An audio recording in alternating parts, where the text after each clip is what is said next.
and welcome to Happiness Per Game. My name is Ashish Vihil. Today I am with vibhas Zana. That's vibhas. We are at Zana Motorcycles at their retail outlet in Karol Bagh. This is in continuation of the series Entrepreneurs and Indian Motorcycles. Why are we doing this series? Because you need to understand there is a lot that goes on behind the scenes. What we see is a lovely looking retail shop in the heart of Karol Bagh. We see a huge factory in Manesar. We see vibhas, all suited and booted. But behind this calm exterior is so much that goes on, and we wanted to bring this to you so that we start appreciating this kind of service these people have done for Indian motorcycling, the kind of products that they make, and we take you through a walk around of the store in just a little bit. These are custom built products. They're built with a lot of passion, with a lot of science, with a lot of education. Zana has been around for many decades now. So before wasting any time, let's just welcome Vibhas. Hey Vibhas, welcome to Happiness Per Game. Thank you, Ashish. A very good morning to you. Thank you, brother. Thank you for doing this. So before we go any further, how old is Zana Motorcycles? Zana is actually my daughter's name. Okay. She's 7 now. Okay. And I started this brand under her name after she was born, obviously. Earlier, we were also into motorcycle products, or a different brand name that my dad started. What brand? We have a brand name called VA. Okay. We sell all our products in the southern Indian market. Okay. So we make products that are OE spec, majorly wheel rims for scooters, Activa, Scooty, Access, handlebars for Hero, Honda, Bajaj, all those motorcycles. And Zana happened because of demonetization, to be very honest. So in that 2016 or 2017 when it happened, there was hardly any work in the market, and we were just, the factories were almost idle. Sure. And then we thought, we make all these things already. We used to make guards for Hero Splendor, Bullet, and whatever comes in between. And I was just pondering one day on a motorcycle, let's just expand the territory. Which is when these bikes had just launched. The Himalayan BS3 was just new in the market. It caught my fancy. There was bullets anyways all around, and we just thought we should expand in that direction. I did not know nothing about things like Hepco and GV and all that. You look at them when you travel abroad, but then you don't pay that attention what they deserve. Sure. And it so happened that I was at an exhibition in China one day, and I thought of bringing some really top-end carbon helmets. Why? Why? Because it's the businessman or the entrepreneur and the motorcyclist in me. You also ride motorcycles? Yes. Which one do you ride? I have 6 motorcycles now. Wow. And let's just read them off. the reasons are varied. I've always loved Italian machines. So Ducati was on my... Panigale is your favorite? Panigale is my baby, and I adore her. The second best is Harley Davidson, which I like. It is something that you can keep for generations. Okay. So I think about it like that. The third one is a cafe racer, the GT650, which I was in love with, the 535. Yes. But the 535 had it nickels, and I was, fretting not to put my hands on it. I almost signed a deal on a yellow one, but then I stepped back. But the GT650 is an absolute hoot. We have the ADV 390, which I bought when I sold my Versys 650. It was a Leviathan to ride, but the ADV is a baby. It just dances to your... And the latest baby is the Honda Highness. Yes, the Honda Highness, yes. So guys, sorry Vibhas, I'm just going to interrupt you. You need to understand this. The process that Zana follows is, I haven't seen it, and I've been around for a very long time. So guys, as I was saying, there is a reason why Vibhas has 6 motorcycles.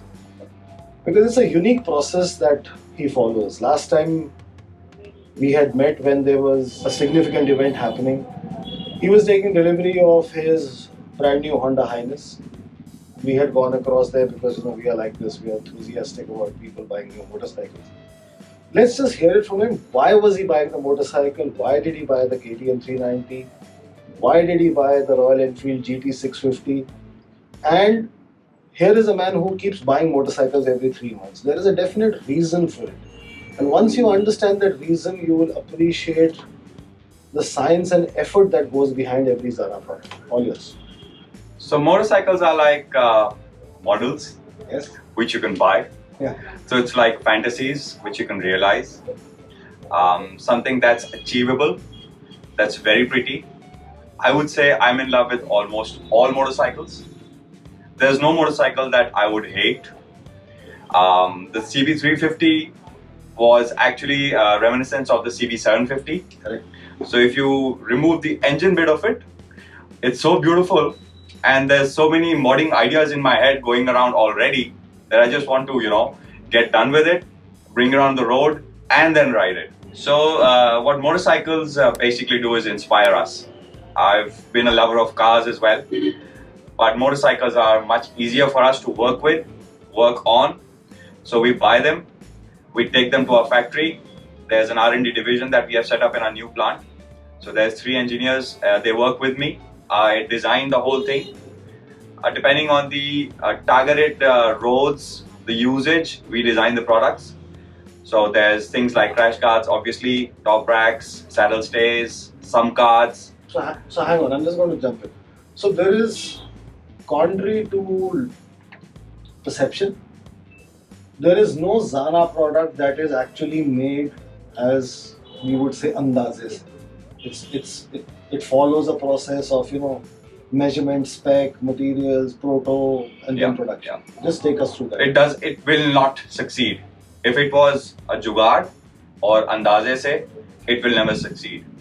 We have to take care of small things like where a lady as a pillion would keep her foot at. Yeah, I remember. We have to basically take into account the various sizes, the shapes of a pillion when we design the rear section of the parts. We have to take into account where the backrest should land, for example, to offer support to the spine but not be obtrusive. We have to take care of the fact that what if my products go to the international market and there are really tall people there, 6'4" is a very standard height in America. So I have to take care of the knee setting, the foot setting. So unless we do that. So I'm almost hearing you talk about design thinking. Now, if I may, I might just ask you a slightly difficult question. I know for a fact because I've met people who've taken your products, be it the Polar Odyssey or Kashmir to Kanyakumari. Your products have gone everywhere. Yeah. And pretty much not just stood the test of time, but stood the rigor of the rider, stood the harshness of conditions. Yet there is always a point of view. How do you deal with that point of view? Because very recently we are on some groups together as well. Something gives way because of usage, and it becomes your problem. If it lasts 10 years, then it's a given that you should be offering that quality. How do you deal with this? Because that is something that is human nature. So we offer our products with a lifetime warranty against any breakage. Wow. Yeah. So that came from the 50,000 kilometers that we did from Alaska to the southern pole of Antarctica, somewhere close there in Argentina. So that was the reason why we actually jumped into the project, to come up with a solid reason to give to the people. Whatever we design obviously has certain limits. You can't load a house on a motorcycle. Correct. So people do somehow do that. It comes to our notice. We obviously try and help them out to the best of our ability, but we can't promise the world to them. We never do that. So there's specs, there's reasons, there's limitations on our products. But if I show you the way we test our motorcycles, you'll be gobsmacked. So we'll put it up on screen, and Vibhas has his own unique ways of testing his products, including being very harsh with them. Yeah. And understand this, a lifetime warranty on products, anything to do with motorcycling, is going to be subject to lots of wear and tear. But if you're getting a lifetime, warranty and replacement on it, that's kudos to the man. And just want to speak about this a little more. So tomorrow, if I supposing I buy one of your top racks, if this breaks, you'll replace this one. Absolutely. No questions asked. Absolutely. I mean, amazing. It has to be within the limits. Like we clearly specify that the top rack is meant for plastic boxes Sure. of a certain volume with a certain weight. I mean, definitely the client, I'm not saying that all of them are like that, but they'll try to obviously portray that we were not overloading the box, which we also understand. Yeah, But I mean, to be very honest, 40 we liter test box. them with bricks. Ah, nice. So we promise obviously something that is being tested far and beyond, but we obviously put into account the Indian road conditions majorly. If I could really release the videos of the Dominar Polar RDC testing that we did, we actually loaded the whole bike with around 50 kg of bricks, and the bricks had their oscillations inside the box, which were transferred to the frames. We ran them on very bumpy roads with a pillion on it. Bumpy would be an understatement actually. So we actually hammered the suspension on those motorcycles. That is how we were confident that the bikes are able to go through. And this is a process we have been following ever since. So, because you bring me to a very interesting point, which we are finding an echo, with people like yourselves, entrepreneurs who also ride. Indian products have come a long way, right? Yet, why is there such a black and white divide? Oh, this is Indian and this is imported. It could be imported from wherever. I'm not trying to run down imported products. I'm just trying to evoke is if a made in India product is good enough, then you're made with people like yourselves, who you've traveled the world. You're Western educated, factory in Manesar, so best of both worlds. Yeah. But yet, where is the divide? Is it because there is a perception in the market, I will only pay this much for an Indian product? Reason I'm saying is, every 3 to 6 months, one of the global, I won't take those names, they decide to set up shop in India. Now this tail rack, there's a competitor of yours, who's selling a similar thing for about 16,000 rupees. Yeah. But in people's mind, I pay 16,000, therefore it has to be the best. I mean, how is that? I don't understand that. It is basic human nature.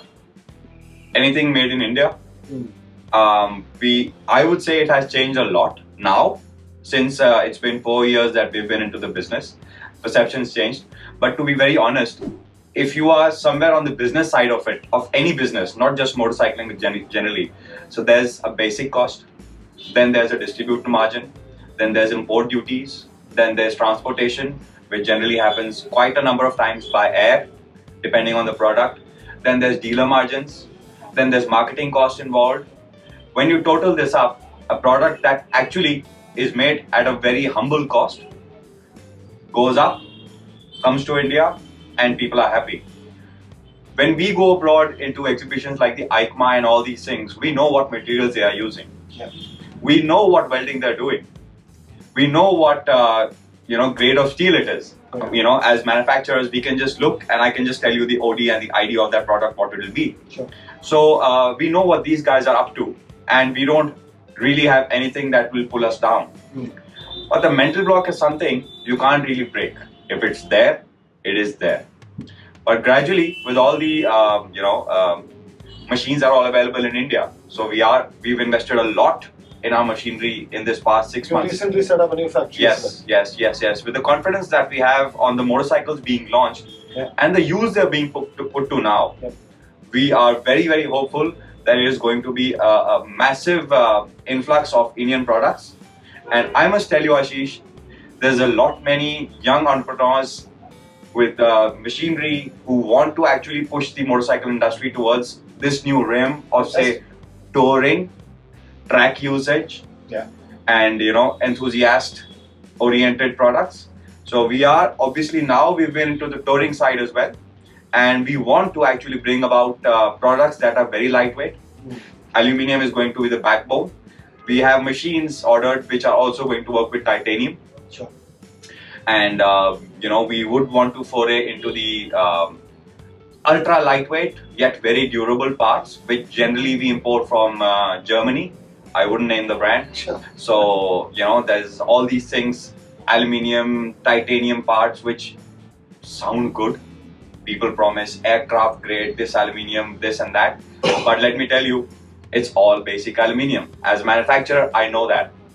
Once I give that to the Indian market, people may perceive it to be top notch.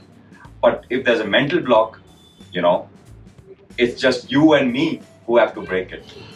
So, just to add to what he's saying, I've had my Interceptor almost for 2 years. In January, it will complete 2 years. February 2019, I got my Interceptor. Jan 2019. Feb 2019, this man made saddle stays. So my bike was one of first few. Yeah. To get those saddle stays, I'm still using those saddle stays. And I've done about 34,000 kilometers on my Interceptor. It's been everywhere. What I'm trying to make is, guys, if I was to just make a slight leap, there is a pain behind what he's saying. Indian products have come a long way. Believe in them, try them. Vibhas is always available for a conversation. Do reach out to us if you want to speak to him. He's happy to discuss his products with you to any length needed. The point that is being made here is we are a young industry. Indian motorcycling is still relatively new. The machines have become bigger, more powerful, more demanding. There are younger riders coming into the foray who are more educated, and plus they have more information. So, what do you do for fun? I actually work. The past 4 months have been really rigorous. We had bought our factory in January, and we were hoping to shift by May and start production. We obviously got late, and then there was some registration issues in Haryana, so the registries got late, and everything has been running off schedule. So there's a lot of manufacturing pressure. So there's been no fun in these past 4 months that we've shifted. But for fun, there's only one thing to be done, and that's go and ride. So I limit myself to Sundays right now, but I'm just raring to go. The plant is almost up and running. December end, we should have 100% production. All the products will be on stock again, and January is when the fun begins, actually. So just coming back to your products, see, as I look around the shop, I see a lot of tail racks and stays, etc., crash guards, some guards. So there is obviously some belief in core competence. But as you become bigger and bigger, would you want to go down the full spectrum of bolt-on kits and fairing and custom, or what are your future plans without revealing any business secrets? See, as of now, the big domain that I see is touring. Yep. Motorcycles are no longer the commute units, Absolutely. So we aspire to take them all across India and the world, which has become such a massive passion nowadays. So touring, luggage, all these things are there in a big way. Then safety of the motorcycle is a massive issue with the Indian conditions. So we have a massive options of some cards, limiting them to a pro level or a basic level, which is what we are going to put forward again, depending on the material, the cost, and the usage. There's going to be a lot more products on the racing side of motorcycles as well. Nice. So there'll be frame sliders and everything, technically researched. So that is going to be there. And to tell you, if you have realized, every 1 month there's at least 3 new motorcycle launches happening. It's the hottest motorcycle in market in the the 300 to say 600 cc territory. Yep. And that is where the affordability comes in and the reach comes in, and that is a segment we are going to massively work with. Beyond that, there's exotic materials we have started to order. There's going to be a lot of aluminium. Yep. We always work with aluminium, but there'll be thicker aluminium, higher end products for bigger motorcycles. So the myths that we are trying to do and to break is that imported hai to acha nahi hai. That's not necessary. If you look at a lot of imported products, their weight rating is much lower than what we offer. But yet the perception is right. That's fine. I can't really go and get into the heads unless I prove my point. So there's a lot of people who have actually come up with their high-end motorcycles, and they've been using our products for a very, very long time and they're goddamn happy. Yeah. But then again, it has to build up gradually. The higher end motorcycle domain is already very small. Yeah. And we are only looking for a share of it. We can't, just gobble up the whole pie. And we're just hoping in the coming future, with the exotic materials coming in, weights being reduced, strength being offered, there will be a lot of progress on that direction. Fantastic. So, Vas, it's been fantastic speaking to you, and you also supply your products to lots of Indian motorcycling sites, and you have a fair share of their sales there. See, the point that I'm trying to arrive at is here is a man who buys a motorcycle. He does R&D on it.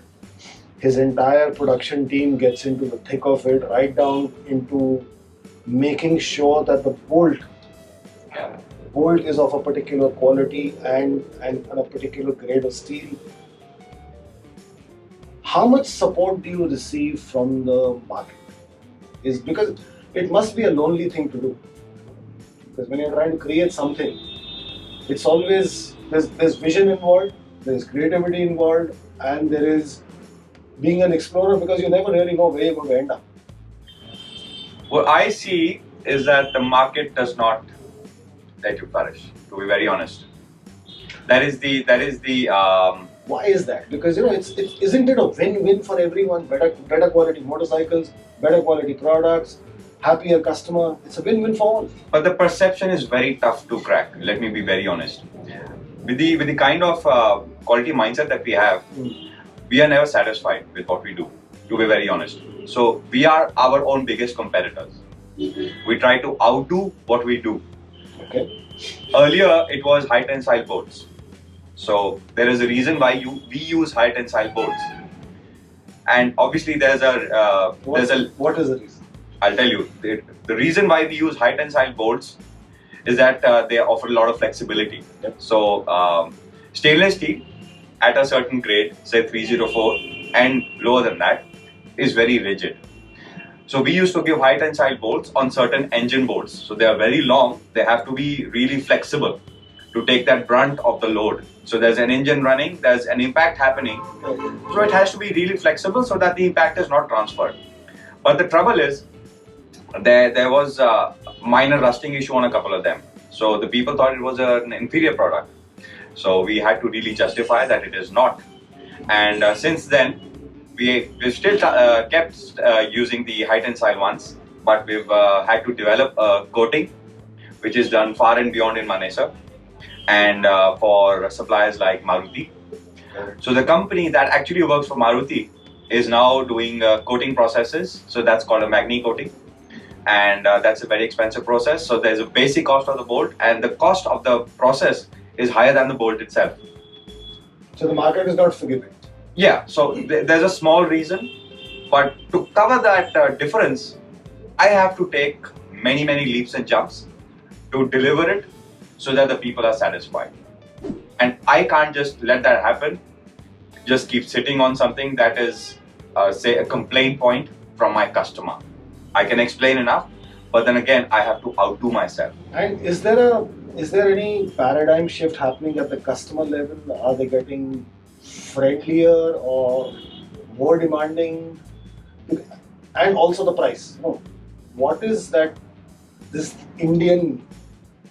See, we are value seekers, right? And because when you have to buy so much kit for motorcycles, price does come into the equation. Yeah. The point that I'm trying to make to you is, say for this thing, right? If I was to tell you price is not an issue, would it significantly change your attitude toward what materials you want to use?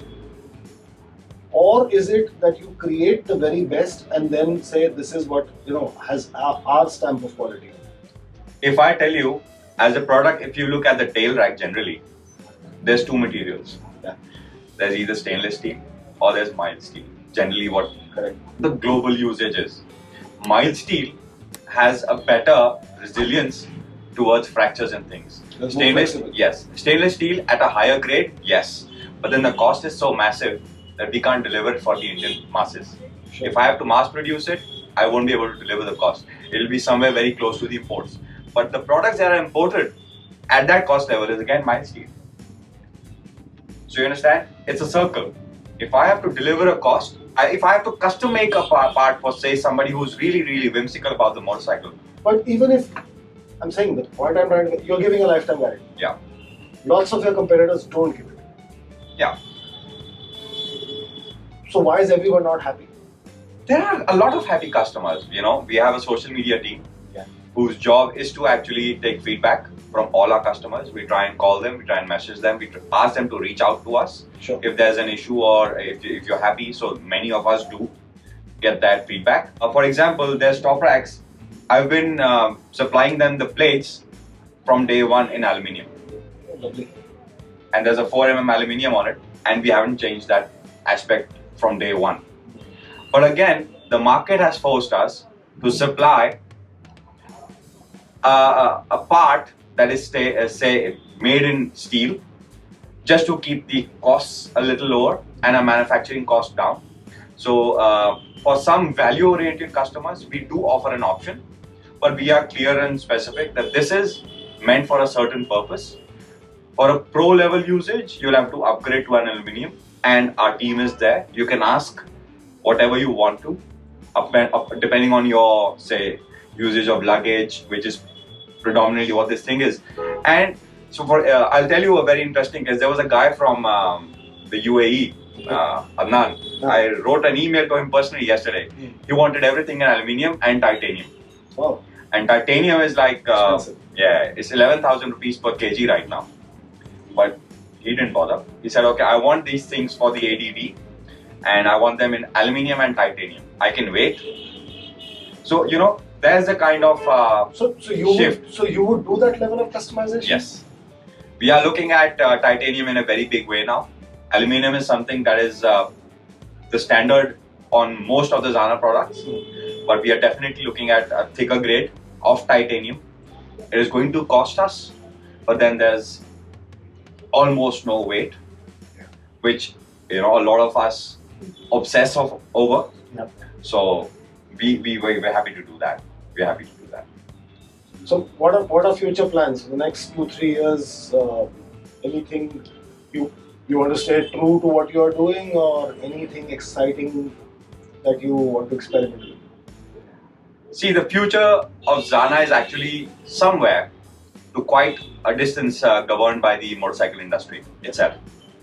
With the exit of Harley Davidson, you know, and with the exit of some car makers here and there, we are not sure about how the motorcycle industry progresses.